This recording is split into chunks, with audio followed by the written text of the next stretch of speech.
گھر میں کیا 3-4 بچے تھے اور گھر والا تھا اس کی بیوی. تو گھر والا کوئی کام کاج کرتا نہیں تھا. اس کی بیوی روزانہ کہتی کہ جاؤ جائے 5 سے کما کر آؤ, بچے کھائیں, بھوکے مر رہے, کہیں نہ کہیں تو جاؤ کما کے آؤ. تو کیا ہے بیچارہ کام دھندا تھا ہی نہیں, لاچار ہو کر بیوی کی سن کے چلا گیا. آخر کہا کہ کہاں جاؤ. وہ کیا مسجد میں جا کر عبادت ریاضت صبح سے لے کر شام تک کرنے لگا. جب شام کو آیا تو بیوی نے کہا ہاں کچھ لائے. کہا کہ سیٹھ بڑا کریم ملا. کیا ملا؟ سیٹھ بڑا کریم ملا. ایسا تو کریم ہے, ایسا تو کریم ہے. کہا کہ جو ہے نا تم جو ہے نا 1-2 دن اور کر لو, بس تمہیں ساری ساتھ دے دوں گا تاکہ تمہاری ضروریات بھی پوری ہو جائے. تو بیوی کے دل میں حاصل ہوا کہ ہاں باقی بہت اچھا سیٹ ملا ہے. تو وہ دوسرے دن بھی آیا, باہر نکل کر کہاں جاؤں گا, لوگ میری سنیں گے یا دیں گے نہیں دیں گے, چلو میں مسجد میں جاتا ہوں. پھر صبح سے لے کر شام تک اسی طرح 3-4 دن ہو گئے. آخر کار اس کو نہیں ملا. پھر کیا ہوا, وہ اپنا ریتی بجری اٹھا کر اپنے رومال میں لے کر گھر لے جانے لگا. جب اندر گھر میں داخل ہوا تو بیوی جو ہے نا ان کو کیا ہے روٹیاں کھلا رہی ہے بچوں کو, اس کے لیے بڑی شاندار ویائپی سالن گوشت یہ وہ رکھا ہوا ہے. بڑا حیران ہوا کہ میں نے تو کچھ کیا ہی نہیں. کہا کہ یہ کہاں سے آیا اتنا, یہ سالن, یہ روٹی, یہ اتنا سارا مسالہ کہاں سے آیا؟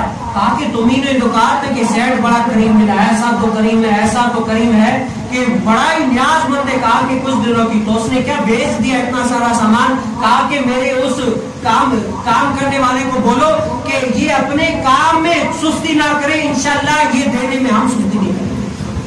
تو اتنا سارا. پھر وہ رو کر کہنے لگا سنو میں کہیں کسی کے پاس کمانے کے لیے نہیں, میں تو یہ کر کے گیا تھا کوئی دنیا میں ہے نہیں اللہ کی.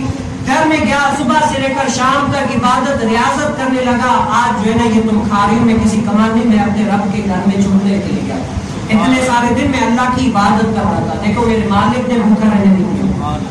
یہ آپ نے واقعہ سن لیا. اب اس سے جو ہے نا یہ لوگوں کا پہلے اعتقاد کیا ہوتا تھا. اگر ہم جیسا لوگ ہوتا کیا کرتا, کسی کے ہاتھ جوڑ لیتا, بھیک مانگ لیتا, یا کسی کو کیا زبردستی کہتا ہے یار میرے بچے بھوکے, کوئی کوشش کرو دے دو. کیوں؟ اعتقاد کی کمی ہے نا.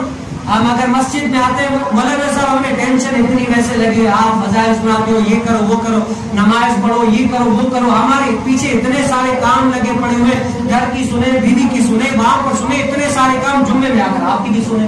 تو کیا اعتقاد اگر پکا ہونا یا رب دینے والا ہے, اگر یہ اعتقاد آ جائے تو ہم بھی ہر پریشانی میں پہلے دنیا کی طرف نہیں جائیں گے, بلکہ کیا ہے پہلے اللہ کے گھر کی طرف آئیں گے.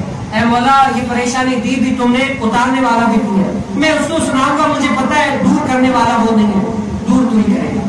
اے مولا میری یہ پریشانی دور کر. اگر یہ اعتقاد ہوگا نا تو بندہ ڈائریکٹ مسجد کی طرف آئے گا.